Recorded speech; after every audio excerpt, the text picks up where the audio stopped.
I'm Jon Bednarski with Sherwood Acres Farms, located in LaGrange, Kentucky, and I'm the 2013 Leopold Conservation Award winner.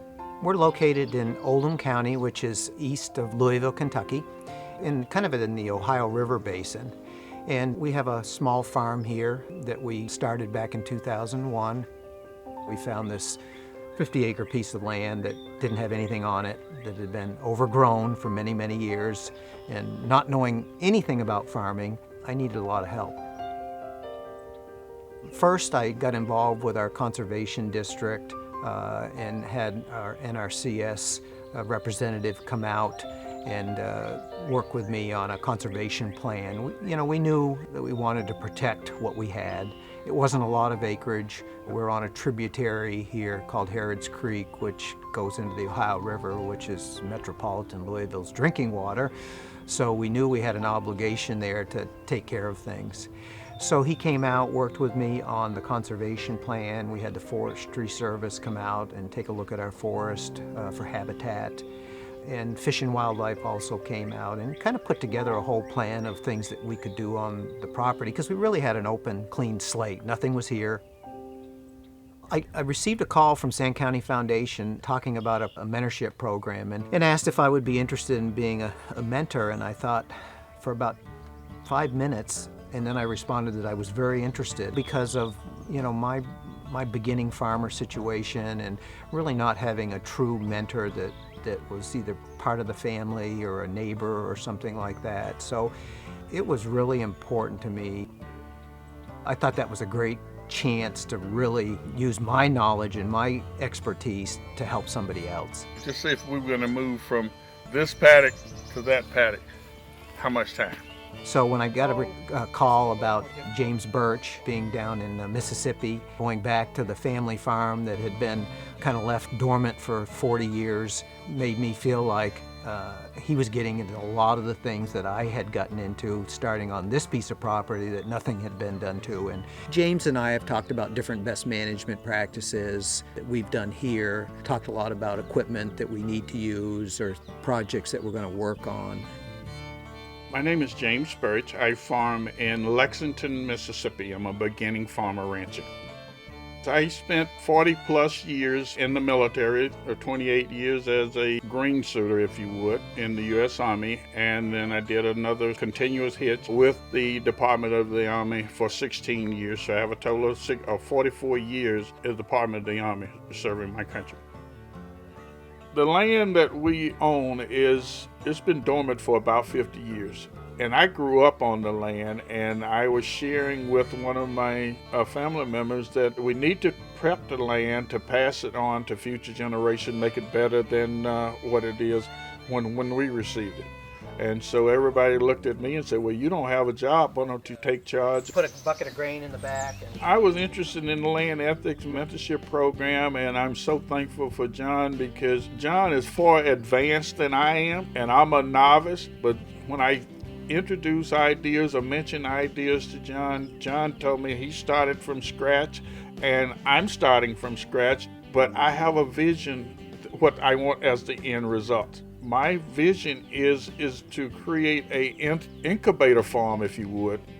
I want to ignite ideas. My primary focus right now is to grow healthy vegetables. That's what we're currently doing right now. We have utilization of the high tunnel, and with the pandemic kicking in, we realized that we are in a food desert. Within any direction from our location, you have to go approximately 20 miles or more to get fresh produce. So in addition to growing for my family, I could also have a resource that the local community could also have access to fresh produce as well. I guess I'm kind of consider myself kind of unique because I've been able to travel pretty much all over the world. And other than just serving my country, I was also inquisitive about conservation practices. I wanted to do no-till method. I'm trying to gradually integrate that into our farming practices. I'm also part of a group they call the Soil for Water. And we're talking about how to plant cover crops to deter the erosion of the land and our topsoil washing off into the Mississippi River. And I gotta say that my NRCS staff there in Carroll County, Mississippi, has been very instrumental in providing financial and technical resources. NRCS did the cost share on the high tunnel to include the irrigation system. And then the year before last, I believe we participated in the pollinator program. It was amazing to see all of the different butterflies. And we have one area that is designated as a bat habitat. My second mentee actually lives on a farm that we owned in the adjoining county. She and her husband had bought it a few years ago. She grew up in South Korea, and I think they had a small plot of land that she and her mother grew vegetables on. Well, that's quite a difference from being on 100 acres, with animals and whatnot. Soonnyoung and her husband don't have a lot of equipment, and they're doing a lot of handwork that's very difficult. Now they've got a lot of acreage, and I think it's been a challenge for them to wrap their arms around that. In 2003, I came to U.S. to study nutrition science. My husband from also South Korea. He's an electrical engineer, and I'm a full-time mom with the 6 children, from age 16 to 2 years old.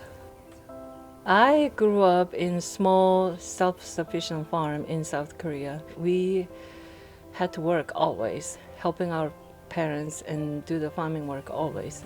Most of the work had to be done by hands. Planting, weeding, harvesting, everything is done by hand.